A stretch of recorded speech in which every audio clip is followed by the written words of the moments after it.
Hey everybody, welcome back. Today we're going to talk about a 1911, and before I start showing off the 1911 that I just recently got, I want to tell a little bit of a story. When I turned 21, I wanted to buy a handgun. Didn't have much experience with them. You mainly had rifles, shotguns, that sort of stuff. So I had a bit of a quandary as to caliber and really what type of firearm I wanted. Well, I really love the look of the 1911. I thought that it would be exactly what I would need. Now, along the time, Chiappa had came out with a 22 1911. And I thought to myself, well, I don't know much about handguns yet. I haven't had much experience. I don't know if I really can handle a 45. So I'll just maybe get this 22. And, they weren't built bad. They were built out of, I think, what they called like Chiappa alloy or something. It wasn't like just straight steel. They were lightweight. But anyway, I thought to myself, well, maybe this is what I should get. And it was cheaper too, which was nice for me. But anyway, I got to looking, and I came across a deal for a full size 1911 chambered in .45, made by Springfield. And I wound up getting the 45, and it turned out to be one of the best choices I ever made. I had that pistol for quite some time, and I loved it, and I shot the heck out of it.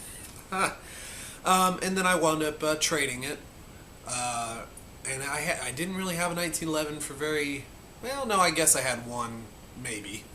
But anyway, I decided that I wanted another 1911. It's been probably at least a year since I had one. So Springfield recently put out a deal on their 1911 A1 model, which is very similar to what I bought almost a decade ago. However, there are a lot of changes and improvements that would have been nice for that first 1911 I had, but that's how the gun market works. Change is inevitable. So let's take a look at the one I just bought. There we go.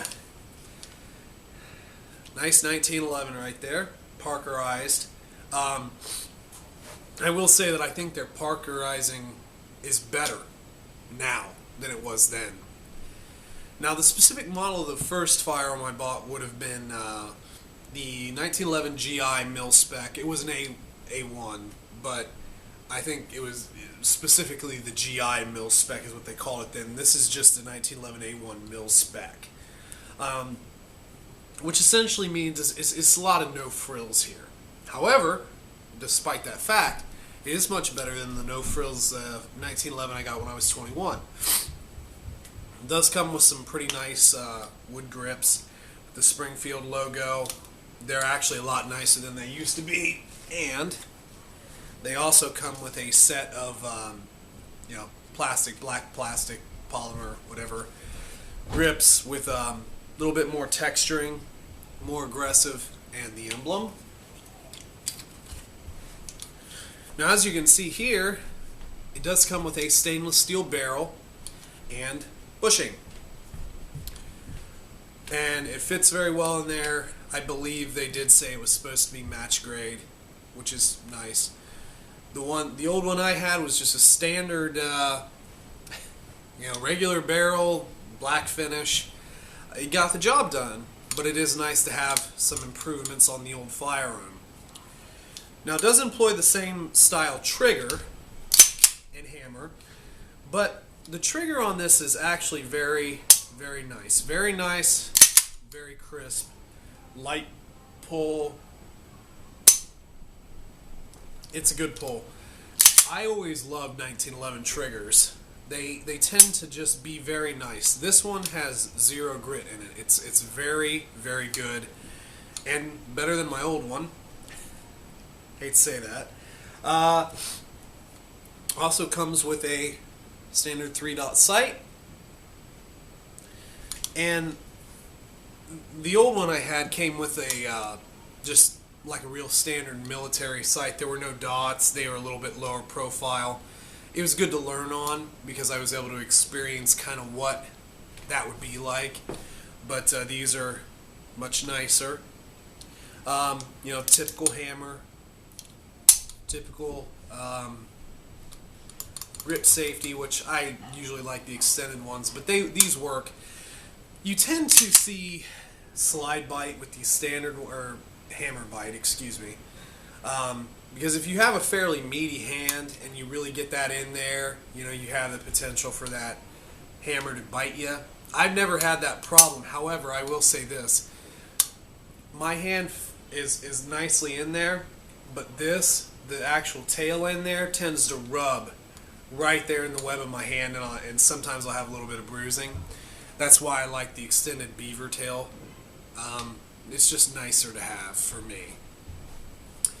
Does employ the A1 humped mainspring housing. I like flat mainspring housings. That's something I'll probably change out eventually as well.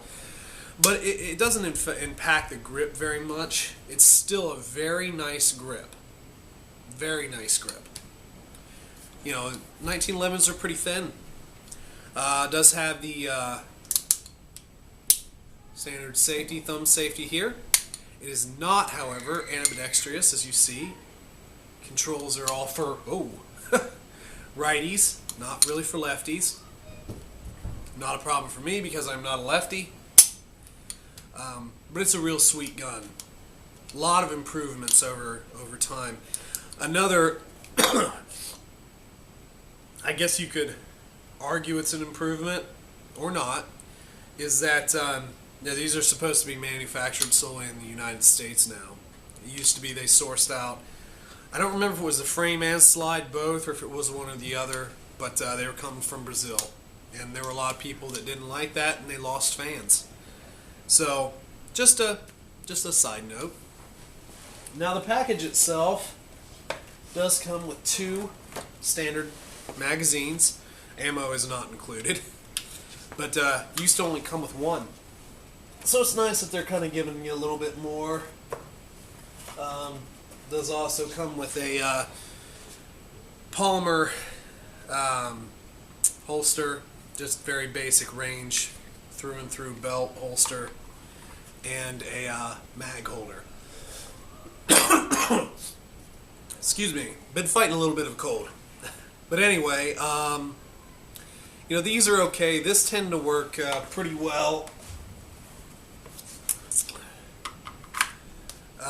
In and out, pretty easy without any adjustment.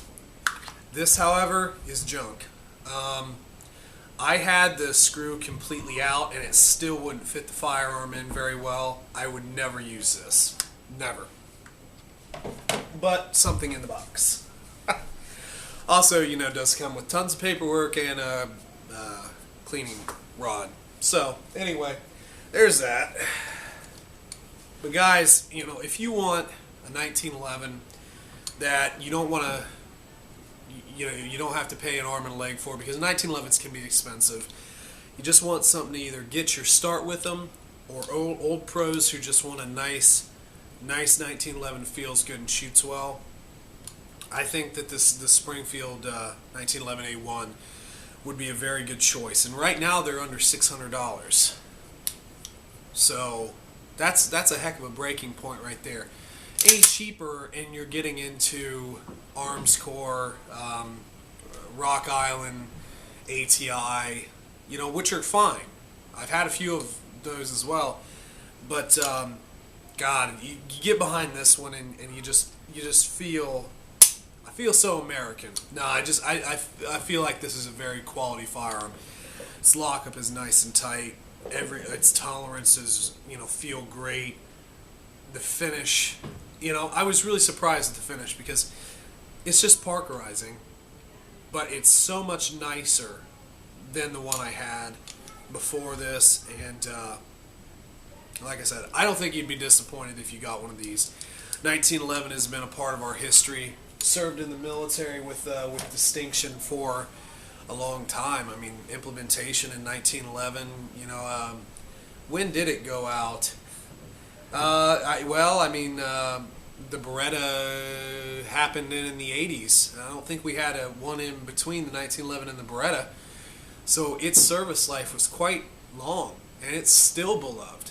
And I think that you'd still get a lot of people that would love to see, you know, one of these big old 45 caliber slugs, 45 ACP zooming through the air at enemies of our country. I wouldn't disagree with them, although we're not going to talk about that. But anyway, Springfield 1911 A1, big thumbs up. Really a trip down memory lane for me, because like I said, it was my first firearm, and now I got another one, and I've been enjoying it immensely. So anyway, guys, I'd like to thank you all for stopping by again, taking a look at the video. I appreciate all the subscribers we've been getting recently, all the likes and the comments. Had a lot of really good constructive comments here recently, so keep it up. Continue to like. Hopefully don't dislike. Hopefully I'm not boring you. But hit the little like button, leave some comments, subscribe to the channel as always. More subscribers I get, the more potential for the channel to get better and bigger. But I appreciate all your time, and have a great day. Bye, guys.